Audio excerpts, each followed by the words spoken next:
every deal, of course, comes with its share of risks, whether in this case, with one analyst here saying a bloated balance sheet bloated with debt, more complicated business, so to speak. What made this deal worth taking on the risk to get it done?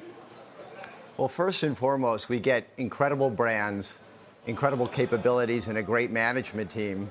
It's very complementary to our business. We get Peppa Pig and PJ Masks, as well as a stream of new content. Be on the lookout for Ricky Zoom, which is starting to air around the world, and a great deal in the U.S. with Nickelodeon. And you'll see other brands in the development pipeline where we can then also put Hasbro IP through that great capability based in London. We have a TV and film side. What we're really seeing there is that we increasingly are developing our Wizards of the Coast brands like Magic the Gathering and Dungeons and Dragons. We've said we could double the size of those brands again, as we've done over the last 5 years. We're really driving into gaming with Magic Arena. And we're seeing people now offer us opportunities for this deep IP with incredible mythology and canon to be in the stream space and the OTT space. We want to have those capabilities with the teams that can drive it. We have a commitment to return to that. Oh, sorry, I was going to say we have the commitment to return to the 2 to 2.5 times leverage. Right. We've had a fortress balance sheet. We want to continue to be that kind of company, maintain our dividend. But we really see this as being complementary to our business, and we've been very thoughtful and strategic in our approach. All right, Brian, Jim Cramer, good to see you in a different hour. How have you been? Yes, hi, Jim. Good, doing well. Okay, I've got to ask you, this is somewhat of a diversification away from traditional toys, and a lot of people are worried about the traditional toys being built in China. You had China exposure. You've been moving out of China. People say, you know what, it's easier to move a toy factory than it is to move a semiconductor factory. How have you found the diversification away from China going? Well, it's gone very well for us because, as you recall, we are an asset-light company, so we don't own any factories anywhere in the world. In the U.S., for the U.S., we produce about 20% of our revenues in the U.S. for our U.S. business. Globally, it's about 2/3 of our business coming out of China, but that's down substantially from nearly the 90% where we were in 2012 when we made the decision for enterprise risk reasons to begin to diversify. We're seeing great opportunities in Vietnam, in India, in other territories like Mexico. And even more we're doing in the U.S. We brought Play-Doh back to the U.S. last year. We do our Magic the Gathering trading cards here and board games here in the U.S. So we're seeing an opportunity that will lead us by the end of 2020 to be at about 50% or under for the U.S. market coming out of China. And we believe by 2023 we should be under 1/3. And this has all to do with our strategic sourcing footprint, expanding our channel strategy, and being smart and strategic about where we source our product, recognizing we want to make a safe product, a high-quality product at a value price. Also, let's talk about the acquisition for a second, because I think the acquisition is brilliant because I want you to be more than toys. But this seems to be what people have been saying over and over again. There's a giant opportunity for over-the-top, and someone's going to take it. You've decided to seize it. How much of this initiative and this acquisition will be about providing the content that everybody's short of? Well, what we're really seeing are amazing partners like the Walt Disney Company building these incredibly exciting platforms, and we think that's great. And they want to have their IP on their platform. So there are other platforms that are out there that need great IP. They're coming to us, and we're having conversations. We have a number of priority projects with Paramount, but beyond that, we own nearly 1,500 brands. Many of those brands have a great legacy. They've been comic book brands. They've been toys and games brands in their history.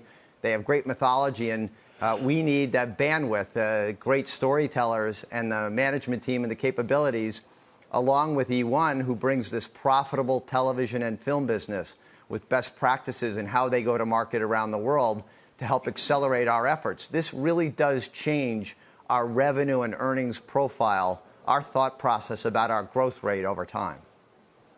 Wanted to follow up on the cultural combination you're putting together here, Brian, because Entertainment One also owns Death Row Records, founded by Suge Knight. I mean, that's a pretty interesting portfolio to have that, and then to also have Peppa Pig and My Little Pony. I mean, what does that all look like culturally? Yeah, well, Death Row is a very small piece of the music business. And we're really focused in on the bigger parts of the biggest business to begin with, but recognize what we're seeing in music is everybody's using music in everything that we do, from our advertising to our television to our motion pictures. Other people are using music, and they have a great capability of providing that music to ad agencies and other creative businesses that are making video content. And, in due time, many people have asked us about different assets that eOne owns, and in due time, we'll have conversations about what's the best use of those assets. So, Death Row doesn't seem to really be exactly what you'd want under your brand. Are you just going to sell it? I recognize it's very small at this point, Brian, but is it something you would consider getting rid of? Look, we mostly are focused on the things we definitely want to possess, but of course, we're thoughtful. We are out to make the world a better place for children and their families. And if over time, if there's an asset that doesn't fit, certainly we'd be open to selling it. It's a very profitable business. It's been performed very well over time, so it's a very small part. I think it's got, sort of more PR going on these days than really the performance of the business underlying. Yeah. Although it did garner a good deal of attention over the last 24 hours or so as people realized Hasbro would own it. Back to the deal itself and the leverage you're going to take on. You're obviously talking about attaining a higher growth rate as a result of this purchase. But are you mitigating your ability to do much else, given you're going to be, 5 times leverage for a while here? Yeah, no, it won't be 5 times. It'll be lower than that. And then we'll return to the 2.5 times leverage over the next couple of years.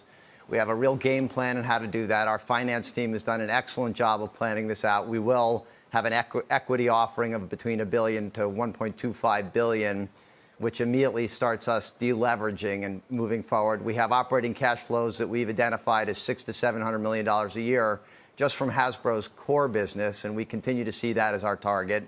So again, we're very focused on the discipline of returning excess cash to shareholders in maintaining our dividend, but also retiring the debt and getting back down to that 2.5 times. Brian, let's go back to China for a second. There are a lot of companies that can't be as nimble as yours because they're not asset light. Do you think that the initiative that the president has to basically get companies out of China is a sound one, given the fact that it is a gigantic market for everybody's products? Well, look, I think the way we think about issues like tariffs is a kind of a threefold. You have to focus in and think about the policy, the predictability, and the pace. Those 3 elements are really how you manage an issue like moving out of a territory or something that comes from the government. You want to have predictability and understand what you're trying to solve for, what the policy is, and what kind of impact it will have, and then what pace you need to take in order to really address the issue in real time, recognizing that it's about moving immense amounts of resources around your company, teams and teams of people working through these issues, and then working with your retailers all the way down to the consumer.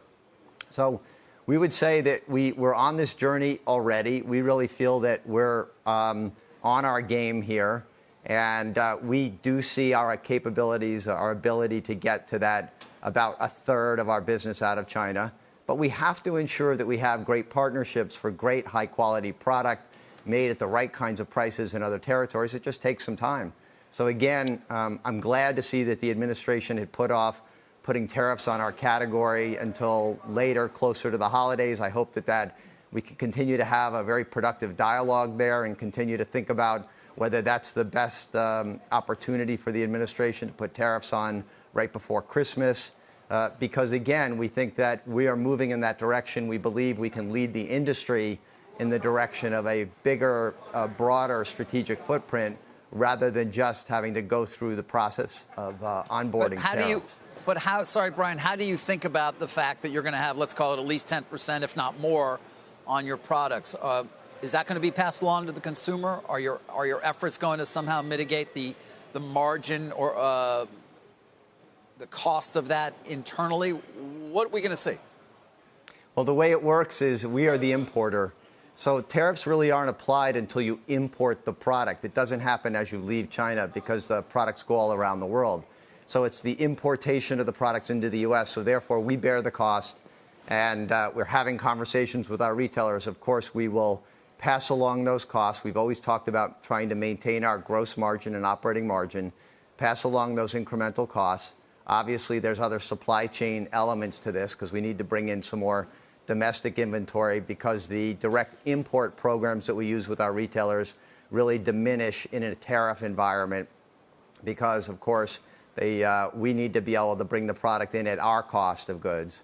And so there are lots of changes we make, the way we look at warehousing changes.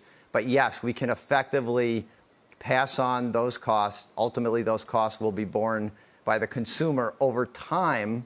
And with time, you can redesign and redevelop your product lines with those tariffs in mind. But in the short term, you do need to pass along those costs to maintain the gross margin and to ensure that you can be a successful company for your employees and your shareholders.